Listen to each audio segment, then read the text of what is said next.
Scary Appalachian Reddit Stories. My girlfriend and I were chased by a satanic cult in the Appalachian Mountains of West Virginia. This happened in the summer of 2017. My friend and I were from the city of Lennox, in Ontario, Canada. We studied together at the university there and decided to take a trip across the United States to celebrate our graduation.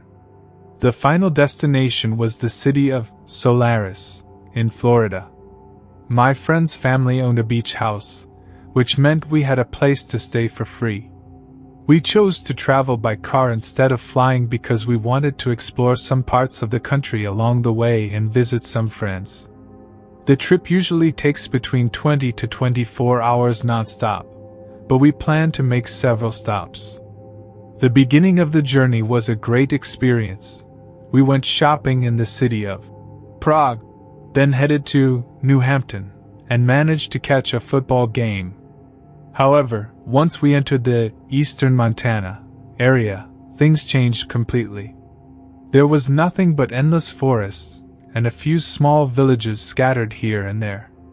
We planned to meet some friends for dinner in Austin, North Carolina, so we wanted to pass through Montana as quickly as possible. We only stopped when absolutely necessary. Eventually, we stopped to refuel in a remote area. My friend and I got out of the car. I started filling up the tank while she went inside to use the restroom and pick up some snacks. When the tank was half full, I heard a voice behind me asking, "Are you two lost?" I turned around to see a middle-aged white man with messy brown hair reaching his shoulders and an unkempt beard with gray streaks. It looked like he had dried mucus on his face. His clothes were torn and dirty, and he emitted a strong odor mixed with beer, sweat, urine, and feces. He was slightly overweight but tall. I'm 183 centimeters, and he was about 10 centimeters taller than me. The teeth he still had were brownish yellow. On his right cheek, below his eye, was a pentagram tattoo. I was into true crime and cult videos on YouTube, so I quickly recognized it. He was so close to my face that the smell of his breath made me dizzy, so I waited a moment before stepping back. I nervously told him, No, just passing through," he replied. "We rarely see tourists passing through these areas." Then he asked, "Where are you two headed?" As he said this, he moved even closer. My back was against the car, and I couldn't retreat further.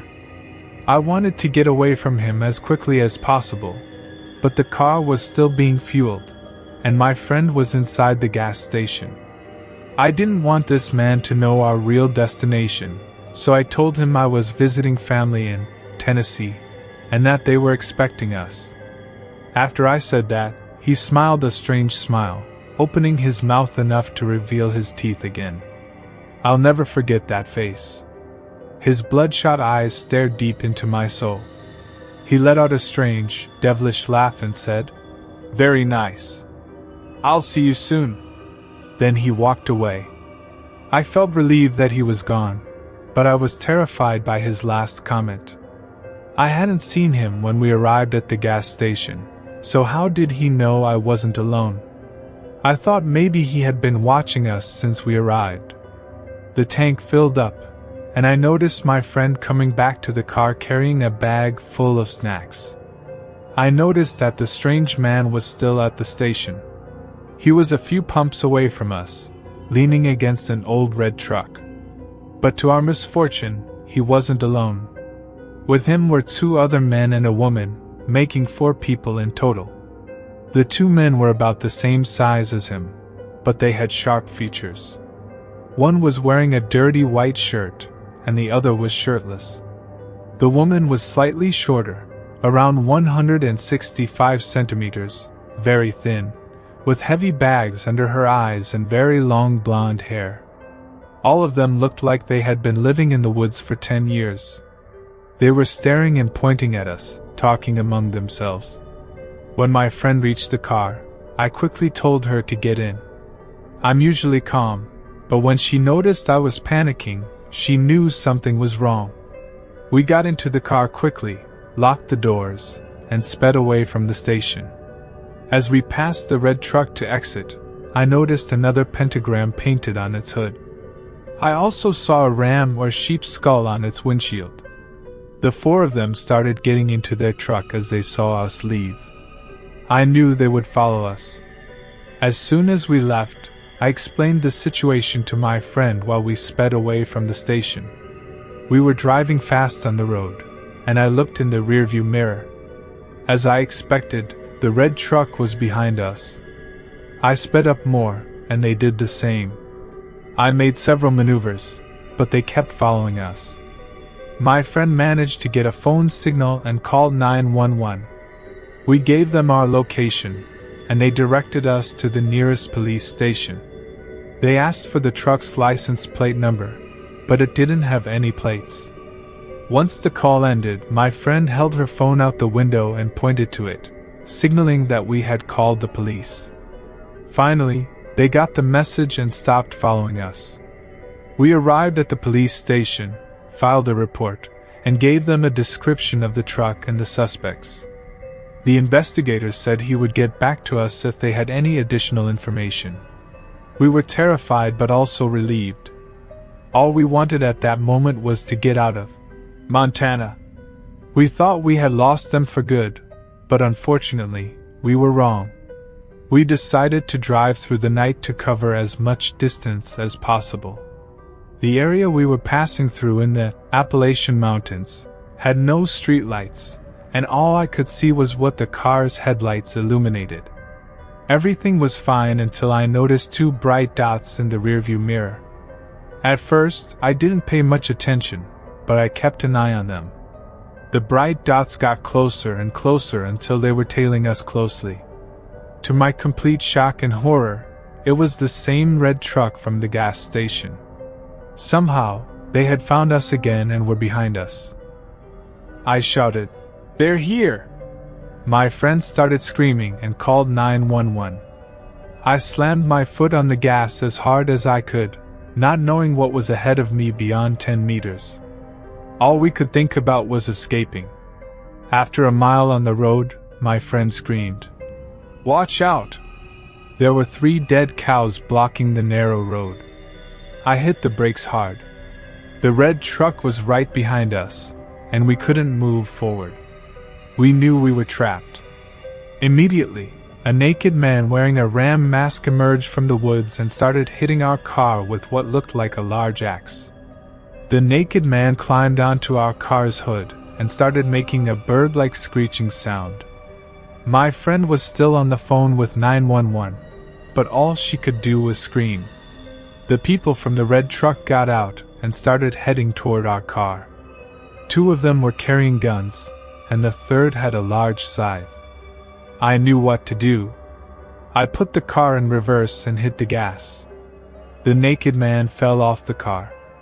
We crashed into the truck and managed to push it into a ditch.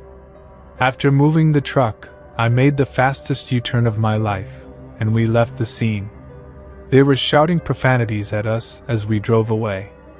I kept driving as fast as I could away from those people until we reached a town and filed another police report. My friend and I weren't injured, but we were deeply traumatized. The car was still drivable after the incident, so we were able to leave Montana the next morning. The entire experience left us too scared to take any more trips. I still occasionally call the local police department in Montana to see if they have any new manhunts for this group, but so far, they haven't found anything. The fact that these people managed to find us after we went to the police station and traveled far still terrifies and confuses me to this day. Who knows what sick and twisted things this cult intended to do if they had caught us. Stay safe, everyone. Don't go traveling through the Appalachian Trail at night. You never know what's out there. I was never the type to believe in the ghost stories my Uncle Jack used to tell me. They were always long, convoluted, and indirect, frankly, not very convincing. I grew up near the Blue Ridge Mountains, and my uncle would always warn me about what might be hiding in the shadows after sunset. But being someone who needed to see something to believe it existed, I didn't pay much attention to these warnings. Until last night. Now, as I write this safely in our home, I hope recounting what happened will bring me some peace. But I know the experience I went through will stay with me forever. It was a night that made me a complete believer in everything Uncle Jack had said about the forest. I had gone to visit Uncle Jack to retrieve some documents from his house. He was growing weaker by the day, and I knew I had to act quickly. As I gathered the papers and prepared to leave, Uncle Jack gave me a serious look and said, "Are you sure you want to head out this late? You know how the forest can be after dark." I tried to ease his worry with a slight smile, saying, "I have to get home, Uncle Jack. Mom will worry if I don't return soon. Besides, nothing's going to happen." But Uncle Jack didn't seem convinced. "Please, let me give you some advice," he continued, and I nodded in agreement. "Don't look at the trees. If you see something, don't acknowledge it. If you hear a voice, don't turn around. Walk away and don't speak to it. And if you hear footsteps, for heaven's sake, don't run. That'll only make things worse." I raised an eyebrow internally as he went on. At that moment, I didn't believe a word he was saying. I was in a hurry to leave. "Thank you, Uncle Jack," I said, trying to sound grateful. "I'll keep that in mind." He didn't pick up on my obvious hint that I didn't want to stay any longer. "Why don't you stay the night? I can drive you," he asked with hopeful eyes. I shook my head. When he persisted, saying, "It's just, I'm worried. I don't want anything to happen to you," I reassured him. "I'll be fine. Besides, there's still some sunlight left. But if you keep talking, there won't be much of it left."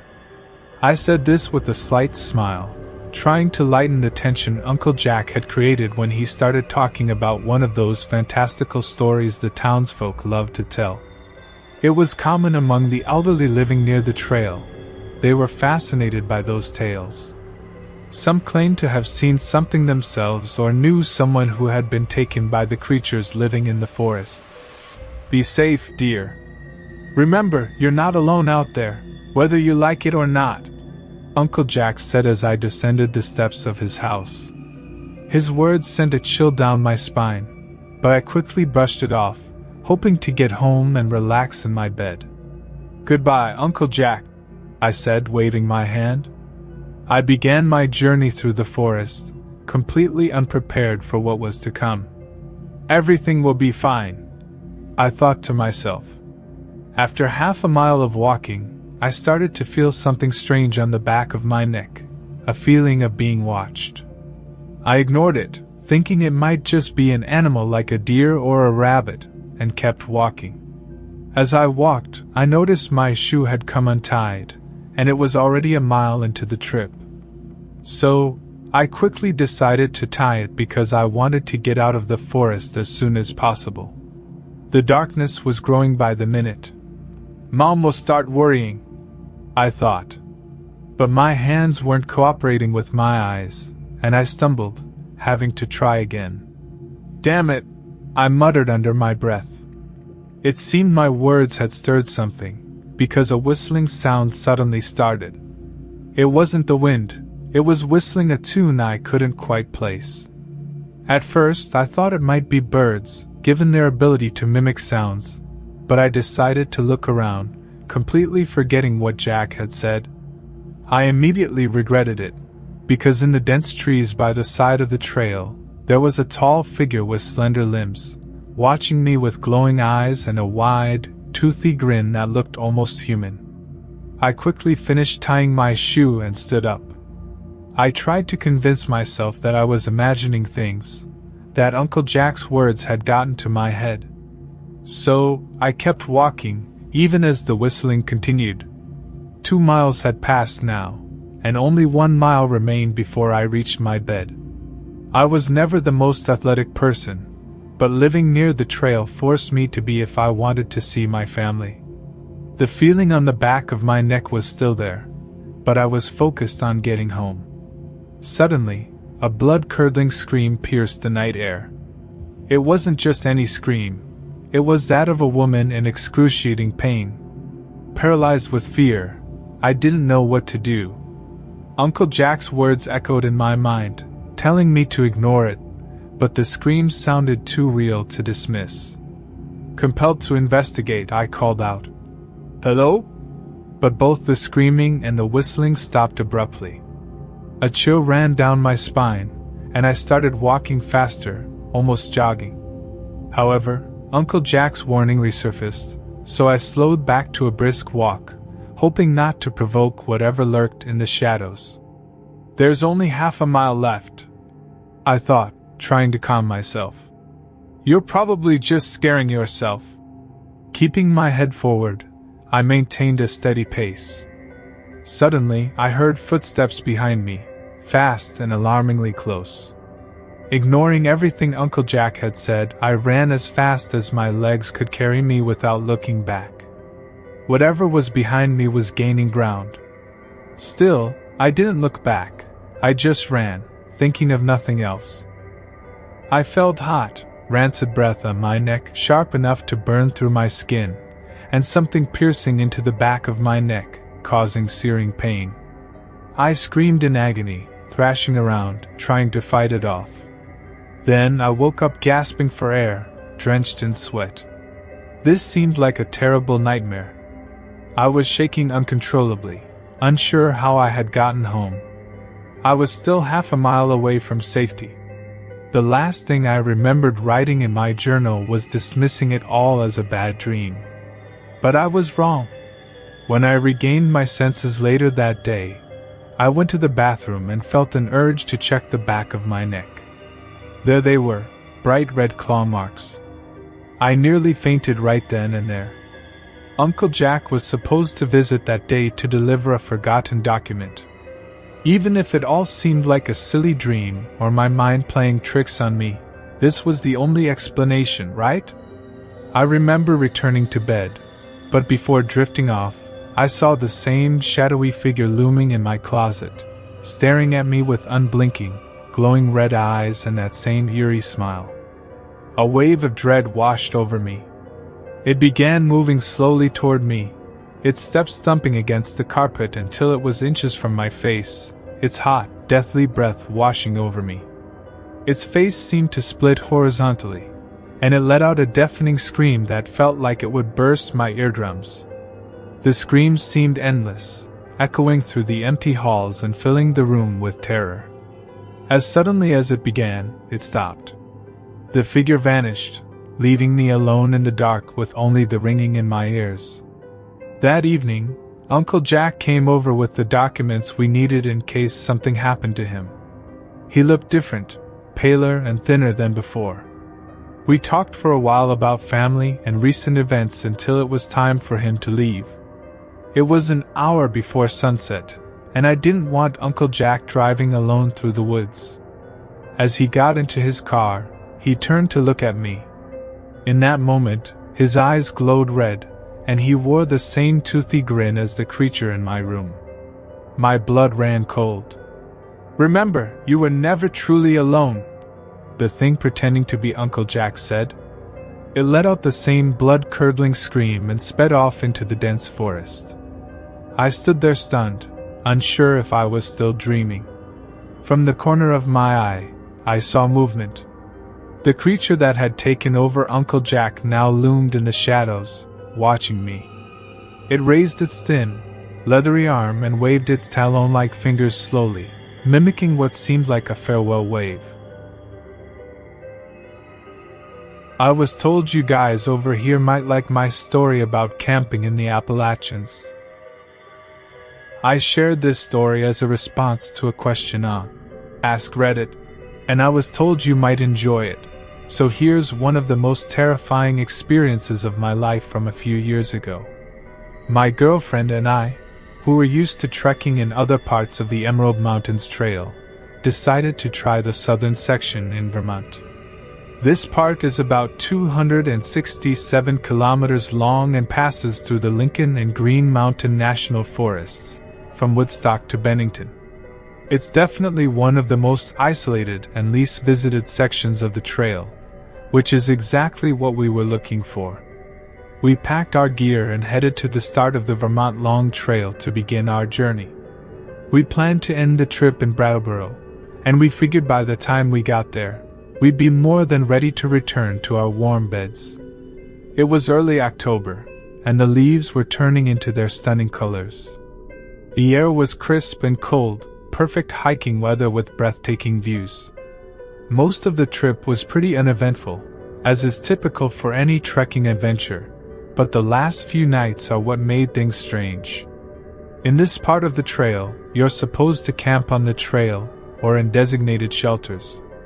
But we didn't want to run into anyone or have anyone stumble upon us in the middle of the night, so we decided to ignore those recommendations and find a small spot off the trail. After a bit of searching, we found a spot just a few steps off the trail, in a small clearing. It was perfect. We set up our tent, cooked some food, talked for a while, then cuddled up and went to sleep.